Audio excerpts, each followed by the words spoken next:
Voilà, nous parlons donc aujourd'hui de cette persistance des conflits en Afrique en dépit des nombreux efforts de médiation entamés par plusieurs organisations internationales, parmi lesquelles l'ONU.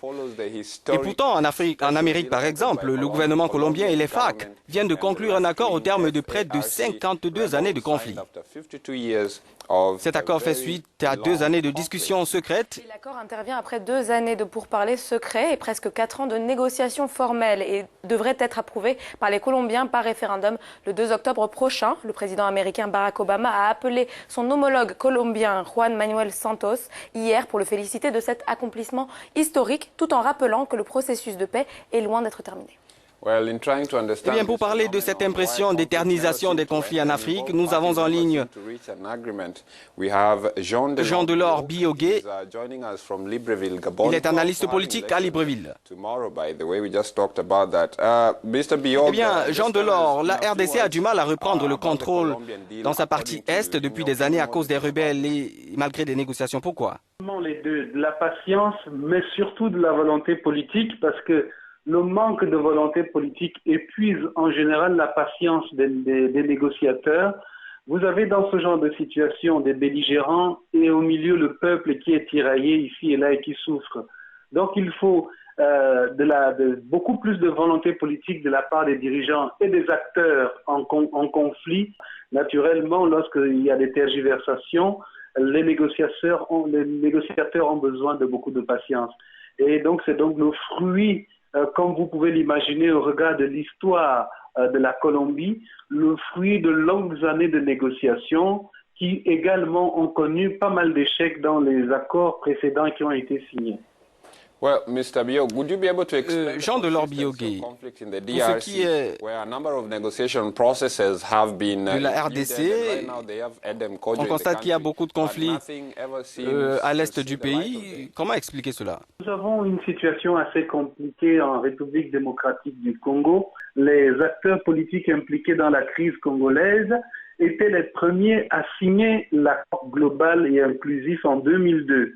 Cet accord a abouti, a mis un certain nombre de points en avant, dont notamment le désarmement des groupes armés et une meilleure intégration des belligérants dans la vie politique, économique et sociale de la République démocratique du Congo.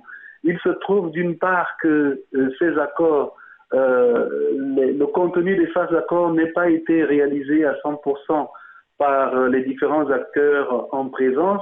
Mais il y a d'abord et surtout la situation disparate que connaît la RDC, qui est liée à la grande pauvreté, malgré les ressources importantes, qui frappent une bonne partie de la population, et les difficultés que les uns et les autres ont à trouver des solutions d'ensemble à cause de la configuration géographique du pays, qui ne peut pas permettre que les politiques décidées à Kinshasa, par exemple, s'appliquent de la même manière dans l'est du pays ou comme au Katanga, etc., ou encore au Katanga, etc.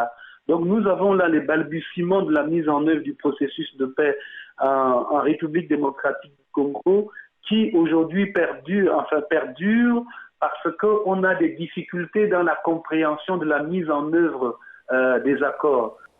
Voilà. Pour ce qui est de la Corne de l'Afrique, la Somalie et les 2 Soudans, alors est-il possible d'envisager des sorties de crise dans ces régions?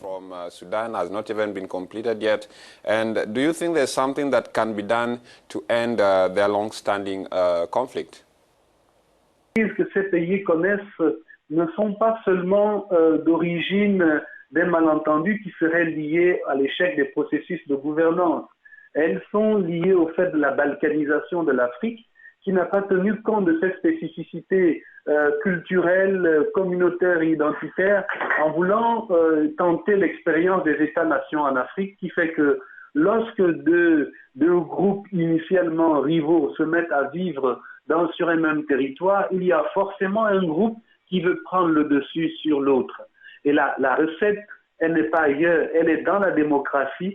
Elle est aussi dans l'encouragement du développement pour sortir les peuples de la misère, car c'est la misère et la famine qui entraînent les peuples à la guerre. Il y a bien entendu l'état de droit qu'il faut instaurer dans ces régimes.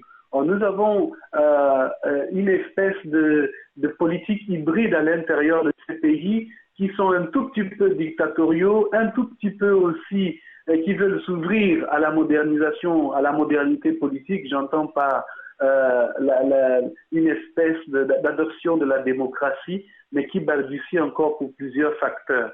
Donc ici, la recette, qui s'impose à première vue, c'est une meilleure répartition du pouvoir.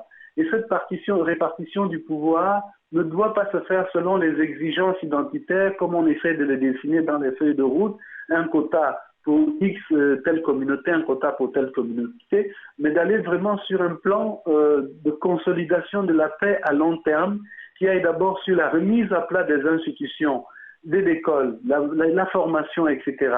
Et commencer par rationaliser des processus qui ne sont pas aujourd'hui évidents, même pour nous autres chercheurs, qui ne sont pas toujours évidents à comprendre. Merci Jean Delors-Biogué pour ces derniers détails sur les conflits en Afrique.